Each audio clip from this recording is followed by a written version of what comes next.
Now look, you're making World Cup beer.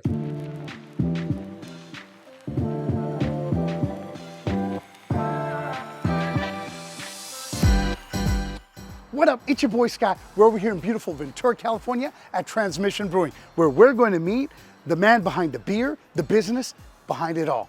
This place is beautiful. Welcome to Transmission Brewing.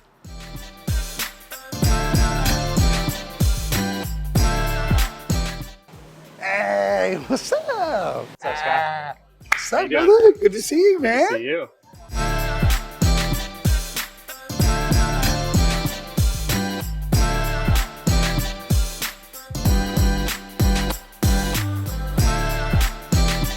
Not too many people can say they've won one of those. No, we got one. Yeah. Pretty early on. That's crazy, man. How long did it take you? It was our first entry. So Wow. I don't know, we're 3 years old now. Feels old. Right. But I mean, with all the work you've been putting in, yeah. I mean, it's been a little bit. not too many brewery owners put in the work that you do, man. But I think that's why you got it so quick, brother. Thank you. Because you're dedicated. Every time I'm here, you're working, man. Yeah, usually. You caught me now. The idea of drinking a World Cup beer has got me thirsty, brother. All right, let's get you a beer. Let's go do this. All right. There you go, Sky. Cheers, brother. Cheers. Appreciate you, man. Yeah, of course. Glad to finally have you on. That's award-winning beer right there. I see why you won, man. All right, let's go take a tour. Hell yeah, let's do it. So here's our 5-barrel system. This is the R&D department right here. R&D, tap room only, exclusives. Okay. Yeah, always turning on it. Simple manual system, but keeps things fun. Heck Sure. yeah. Hell yeah. And over here, we got the big systems over here. Yeah, that's the, we're unique to have a 5-barrel and a 30-barrel system. It's a really good sizing lineup, so we can crank out some volume when we need to, but also keep things flexible and tap roast big in the tap room. So Absolutely. The other thing, the funny part is when you got started, so over at Happy Place, I had a bunch of people coming in, they're buying beer and they're like, who from other like breweries, they'll stop by too and say what's up. yeah, And everyone was like, who's this Transmission Brewing coming in? Because they heard about your order of your equipment. yeah. They're like, who the hell is this person? I don't know how that news spreads. It's so funny. But yeah, Rolex is a great manufacturer. So I think any brewer would be proud to work on one. So I'm lucky to get to, that's for sure. So what makes the difference between the system that you have versus some of the other breweries? Sure. And even the difference in some ways between these two systems, which is something that's cool too, to go from like brewing on this one to that one with the same, trying to hit the same flavor profile, like scaling a beer from this system to that system. Yeah. Efficiencies are super high on that brew house. It's very automated. There's sensors for pressure, flow rates, all sorts of variables, and you program those in so it does that every time. Wow. Whereas sometimes, people will say brewing's either a science or an art, or both, right? Yeah. And that you have to really think about the science side of Yeah. things. Whereas with this one, oftentimes it's just like, okay, you're turning a valve a little bit. Yeah. 45 degrees is about right. That is a precise, repeatable number that you have to hit every time. That's So, crazy.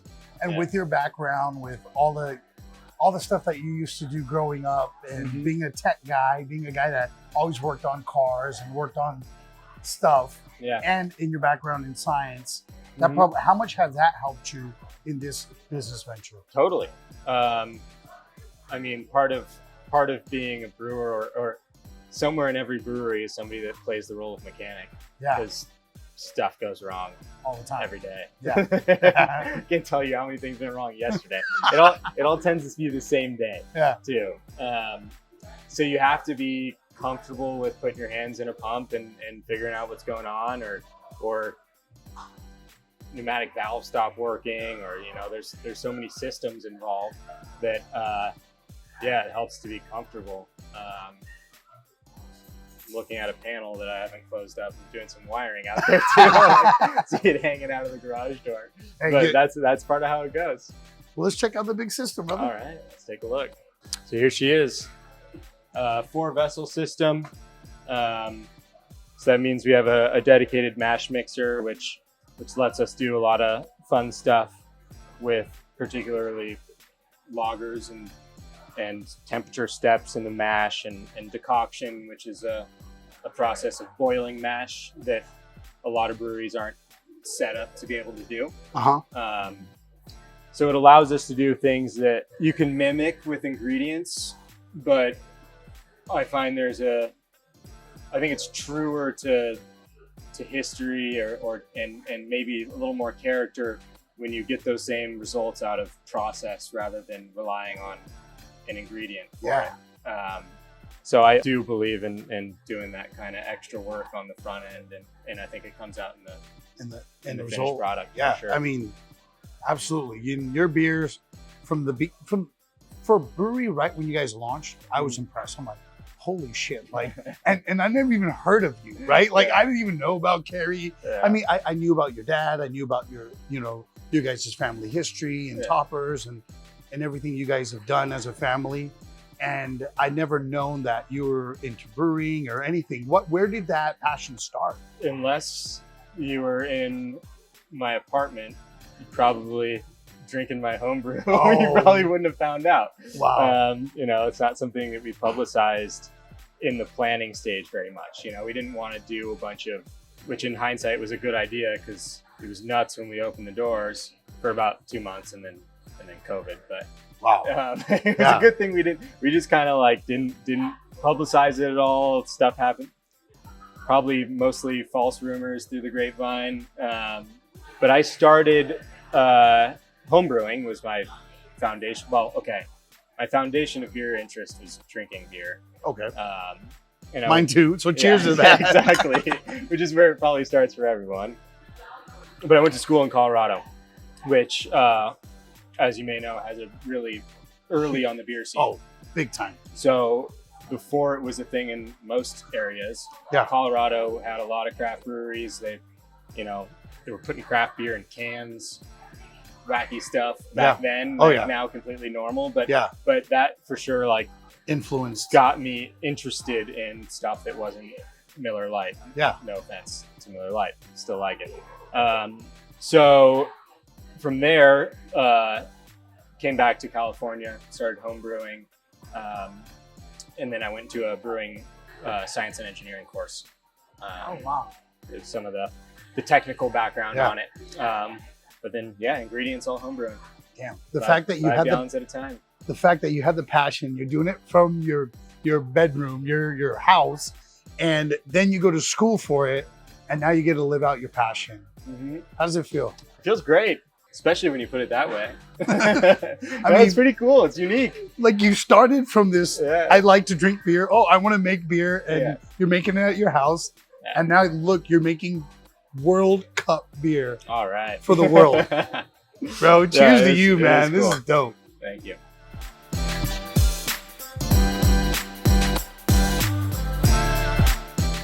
So we were just talking about homebrewing. This is actually kind of where it all started. Right here? Yeah, I mean, this is version 2.0, but originally it just started with pots like that on a kitchen stove. And, wow. Eventually got this little kit from somebody and started. Hey, if you're homebrewing out there and you got a dream, you want to run it through, you need to follow Transmission Brewing. And you need to reach out to Carey to get some advice right here. But what advice would you give people if they want to get started? They're a home brewer. And what's the next step? A lot of people that are home brewers will have a dream of being either a professional brewer or opening a brewery or something along those lines. You do have to caution people that it's not just like home brewing. Home brewing's for fun as a hobby, right? You have to have a passion for it or a skill set or both that lend towards business operations and the beer side of things. Absolutely. Because it's all glamour and brewing and that's all fun, but there's more to it than that. So yeah, I mean, it's got to be your life. If it's not your life, then don't do it. Hey, if you really want to love it, you got to live it and you got to work hard nonstop.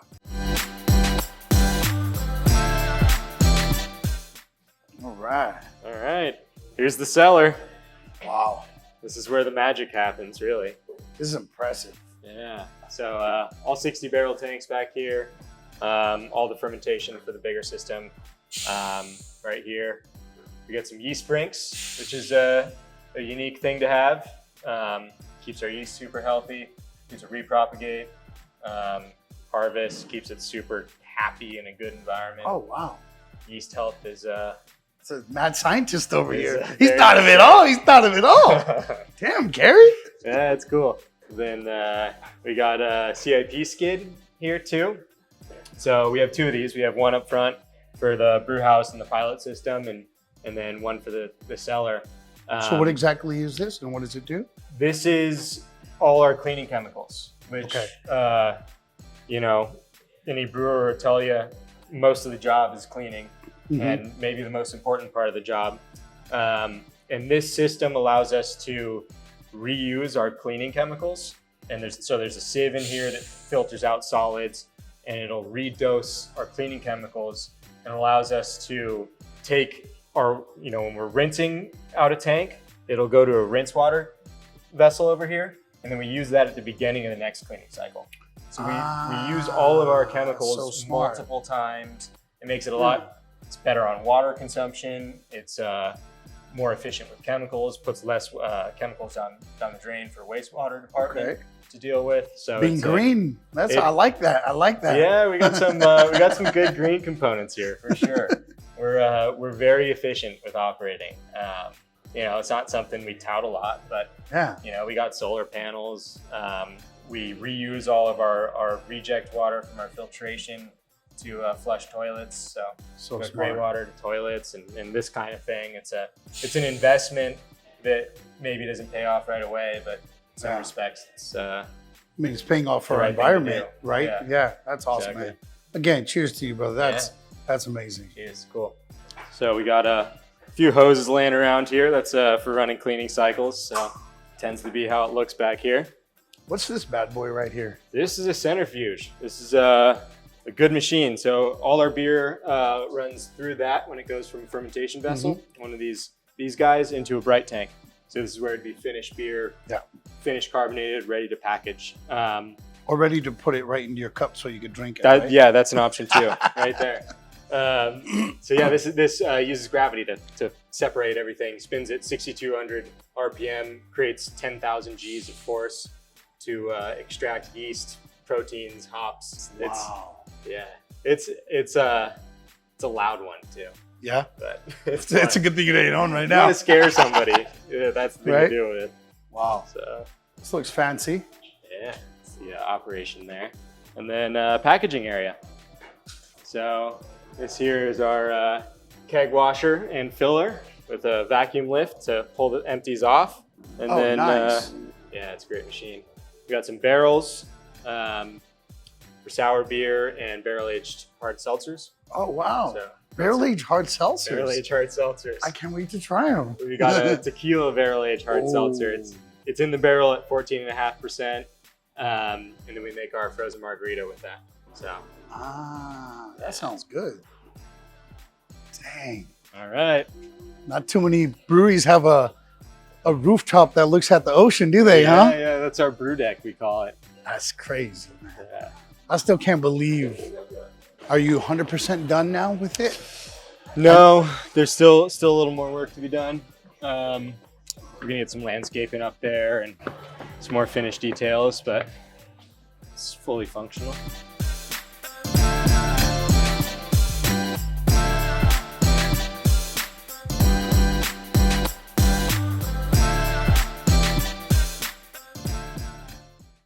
Cheers, brother. Cheers. I remember I came over here with my wife. Remember it was like about a few months ago, and we had this issue with water and trying to figure out how we can do our development on our property. Yeah. And after having a sit-down conversation with your dad, he's like, go see my son Carey. He knows all this crazy shit. Go talk to him. And you gave us this other option, right?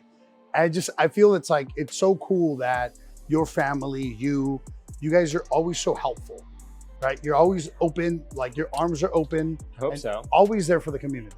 Yeah, I hope so. And that's part of the intent of all this, right? Is you don't build a public space for customers because it's about yourself. It's for the community, right? Absolutely. And that's what you build it for. And those are the people ultimately that are making this all work. And even deeper than that, like all of the other brewers that, you know, they're all our mutual friends. And when I talk to them that we're going to sit down and have you on the podcast, they're like, man, that guy, anytime anyone has a problem, he's always there to help us out. It's just, that's just beautiful, you know, and to be so humble and to be so nice and friendly. I think you guys like have that Ventur culture embedded in you guys. I hope so. You do. So long as that's a good thing. It's a great thing, brother. Cheers. No, I mean, that's part of the intent of all of it, for sure. You know, it's, my parents started a business in Ventura County in Oxnard in the late 80s. And, you know, the only reason it's in business now is, well, obviously you got to do a good job. Yeah. But it's the community that supports you.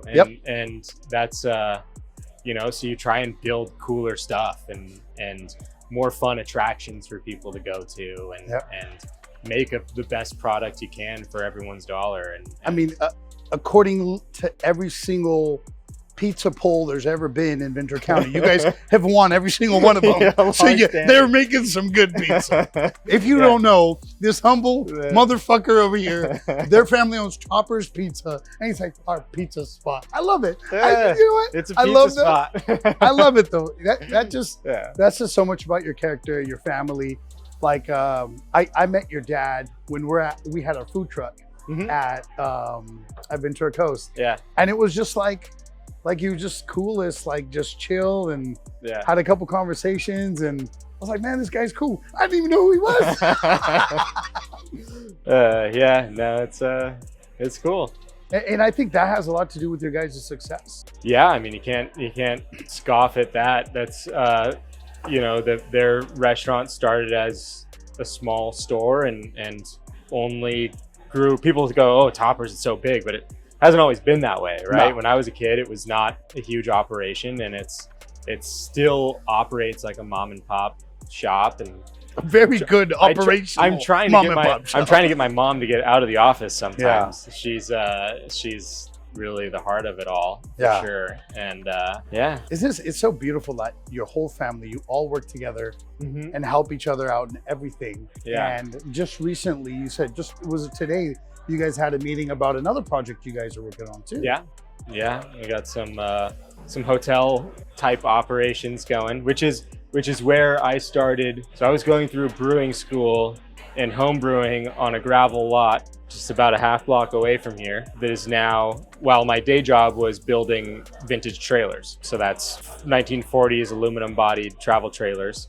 It's called Waypoint, and that's the operating hotel right around the corner. It's a cool spot.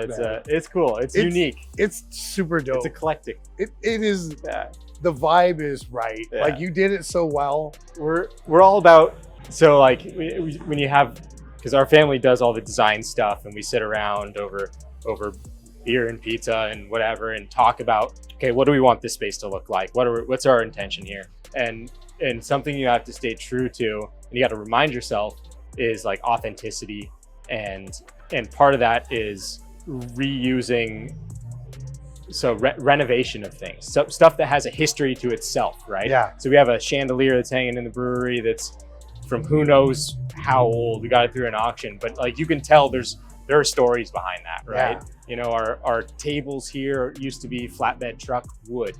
So they just got like cleaned up a little bit and the screws replaced, but that was like from a flatbed truck.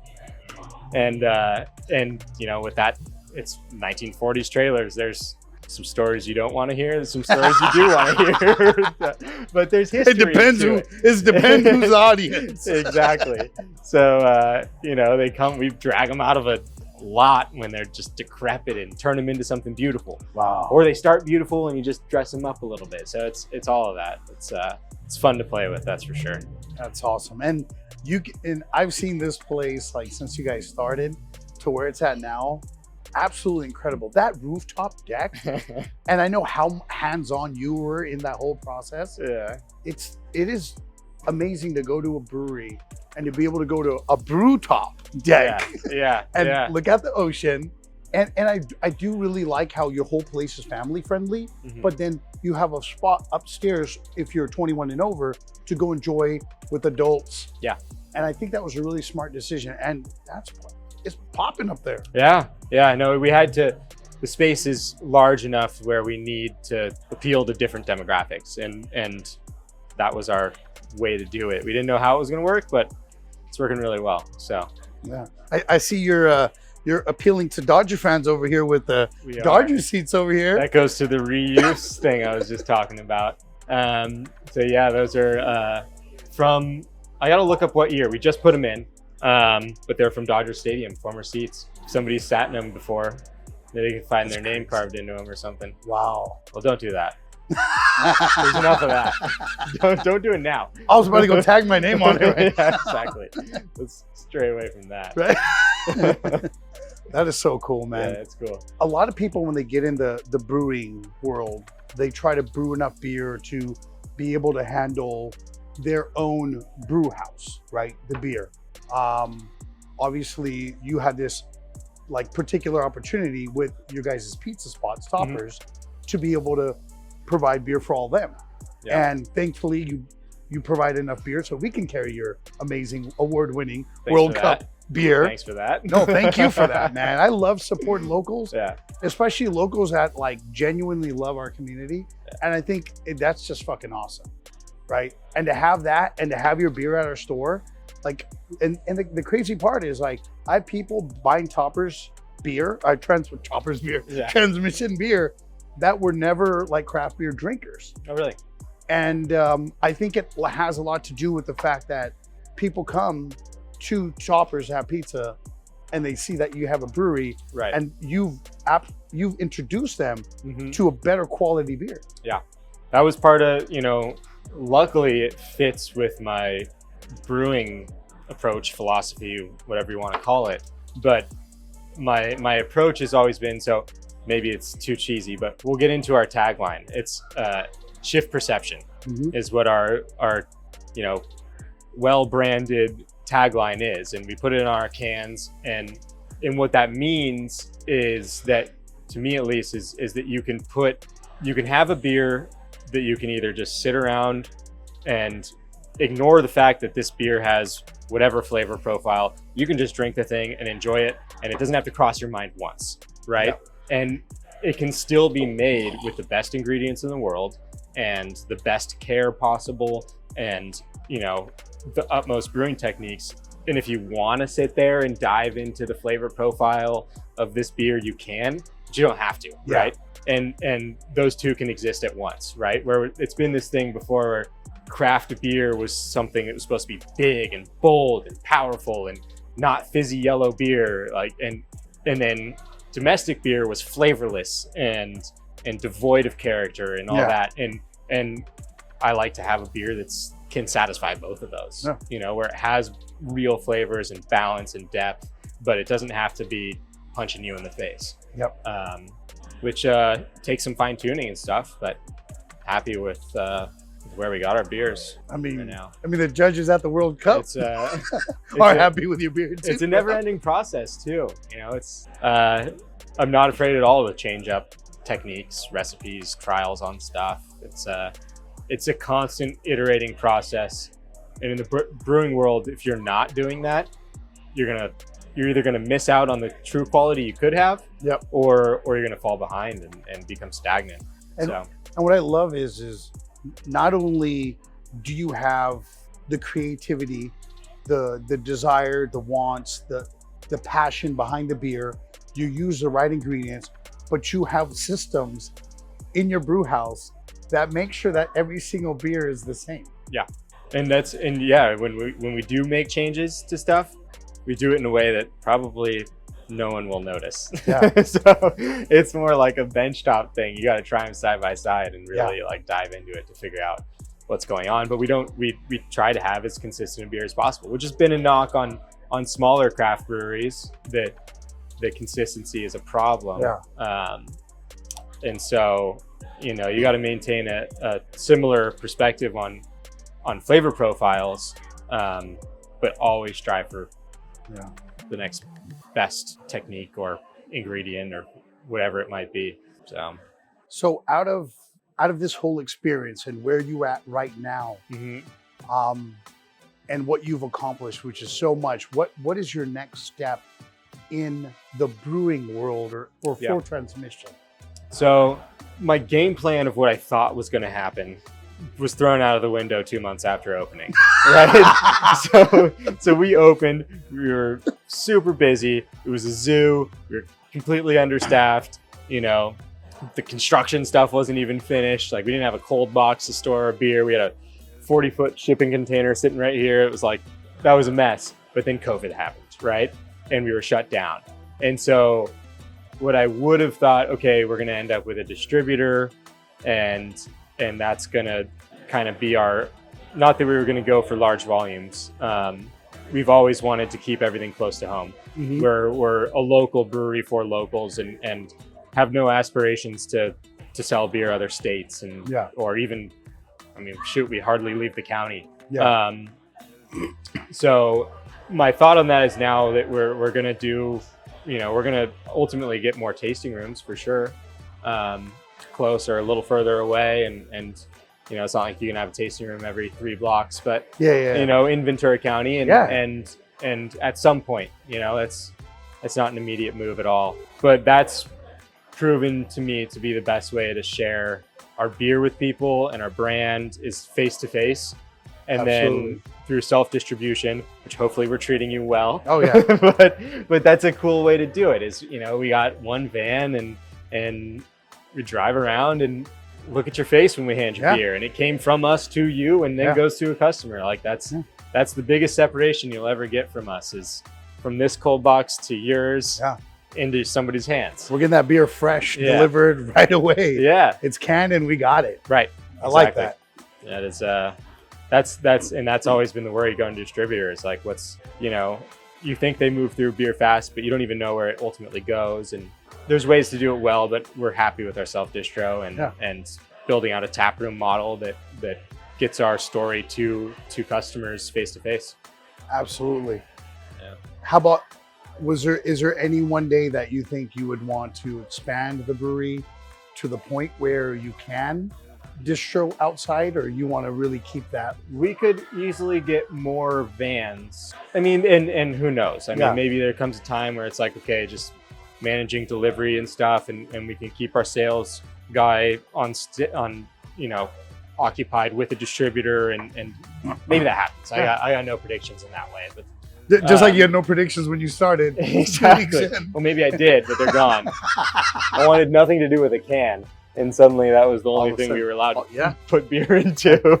Well, you know what? In the meantime, if you guys are listening, you want Transmission Brewing, and you can't get it, you can go to wedeliverliquor.com, and we will hook you up from Happy Place and deliver it right to you. So we can take your beer and deliver it to other people. Love it. Yeah. So we have some good production capacity here, and we have a lot of tanks, but part of that is that we do mostly lager, which takes more time in tank. So we need that fermentation capacity to make the beers the way we should be making them. So we're not rushed on beer in terms of turnaround time to empty up a tank and fill it again. So we have the capacity to feed some more volume, but we're using it. It's exciting, you know, when you walk through and you see everything that you guys have done here. It's so awesome. The Waypoint that you guys created, like, and the fact that you got to do that with your twin sister. Right? How was that experience? She and I have, aside from college years, lived right next door to each other, including today. We live on either ends of the same building, the same complex.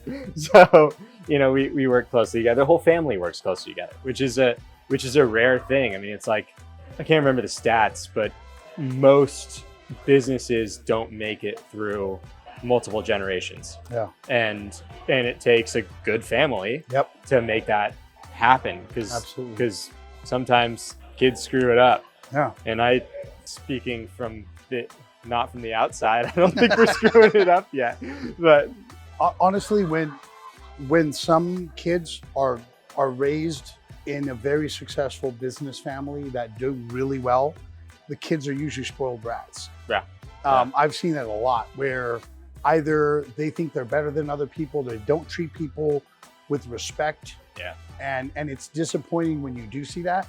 But when you see cases like this, where I've seen you deal with people, I've seen your dad deal with people, and it's just like, it's refreshing to see that, that how successful your family is, and yet you have nothing but love for everybody, and just always out here for our community. I love what you guys are doing. I'm a huge fan of yours, huge fan of your brewery, and I'm so honored and glad to be able to sit here and, you know, share this with the world. But before we go, I want you to give me and our listeners 5 of your biggest tips for somebody, because we have a lot of entrepreneurs. We have a lot of people that love beer, and a lot of people that love the beer culture.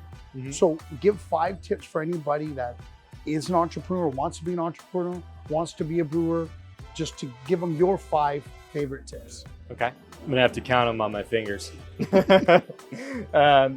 I'd say tip number 1 is you should have a real passion, and it's not, even if you have, so technically I got a couple jobs, right? but when you go home, you can't treat it like a 40-hour work week. And I mean, maybe there's businesses where that works, but I'm yet to experience one. So it has to be something where you're driving, you're listening to a podcast about whatever industry that is, or you know, you can't improve in a vacuum. Absolutely. And you have to have your ears to it. And what that takes is time. So there's the day-to-day operation, and then beyond that, there's the, is it going through your mind? Like, and it should be when you're in the shower, and yeah. And on that note, I think that's really powerful, because a lot of people that work a 9-to-5, they work 40-hour work weeks. When they get into business, I feel a big reason why they fail is they're not used to working 80 hours weeks, 120-hour weeks. Yeah. When every time I'm here, you're working your ass off. Yeah. You're here, you're putting in 80 hours weeks easily without even thinking about it. Yeah. Whether it's working from home, working from here. So that is the best tip right there. Like, you gave us a golden one right there, but what would your tip number 2 be? Tip number 2, I guess respect. I see some people, and I can't say it's like a brewing industry thing, but I've seen it, not locally. You got to respect the value of your product. And that goes 2 ways. That is, 1, you have to take, so somebody's coming here and they're buying this beer, and you can't be flippant about that. They're putting real money into it, and you have to care about what, like, quality is paramount. If they're paying for it, it better be damn good. And if it's not, then don't sell it. So, and then the other side of that is respecting the product, and from your own perspective, that you're putting value into it as well. So you need to put value into it, and the customer should respect it. And if you don't, then 100%. Stand by your product. Then you're robbing people. Stand by your product. Give them the best that you can give them. No shortcuts. Yeah. Respect it. Respect the value you put into it, and what they're paying for it. Absolutely. You have a duty to a customer to make sure you care. Yeah. Would be tip number 3. Tip number 3. You can even get into the business side of it, because you're not just a brewer. We're talking about business, entrepreneur, and a whole lot more. And tip number 3 is probably, you know, it takes time to develop it, but you need systems in place. And I'd say I would call us lacking in some respects, not to get into details, but like, as a new business, there's a lot of question marks. Yes. And you have to create the answers to those question marks and put them in paper, and it takes time. And admittedly, writing a manual on something is not my favorite thing to do. And I'll procrastinate it and avoid it as much as I can, which is pretty easy to do. But you do need to have systems in place, for sure. And that way there's not confusion among staff. And you know, I think every week we get better at that as a newer business, especially with changing times and you know, we've had to adapt a lot, and you know, the space that we're sitting in wasn't even an original part of the plant. Yep. Like this was a response to COVID that we needed outdoor seating, and we put some tables out here, and then we got it permanently to be an outdoor area. So now we have an event area. Yeah. And we're gonna have to come up with plans for how do we do events. I don't know, but we're gonna make it up. We're gonna see what works, and we're gonna adapt. Yep. So, you know, that's facts. Like as an entrepreneur, you're gonna have times where you think you got a plan, you get kicked in the nuts, and you just got to figure it out. You got to make the changes. You got to adapt. COVID came. You guys adapted, and you guys are stronger now. Yeah, for sure. Yeah. What would be your fourth tip? Is that all we're at 2? Huh? 4? Right, I gave you 5 already. No, I have number 4. No. Okay. Unless those beers are hitting you already. I'm kidding. All right, number 4. We got respect for your product, respect for your employees is part of it too. Absolutely. And I think that's a separate one from the last one, is respect for employees. It is. And that's I don't think, you know, how rare is it that you hear somebody is just like, I guess if you're just not a very nice person, you're probably not that nice to employees, but you know, you have to treat people well and give them an environment to succeed, and people will come and go as they should. There's a lot of roles that are transitionary, and all you can hope for as an employer is that person leaves going, oh, that was a good experience. And I would tell my sibling to go apply there also. And that's really, you know, that's your commitment as an employer, to make sure that people are happy, treated well, have resources they need. And in return, they're going to treat the customers happy. Right. Right? Yeah.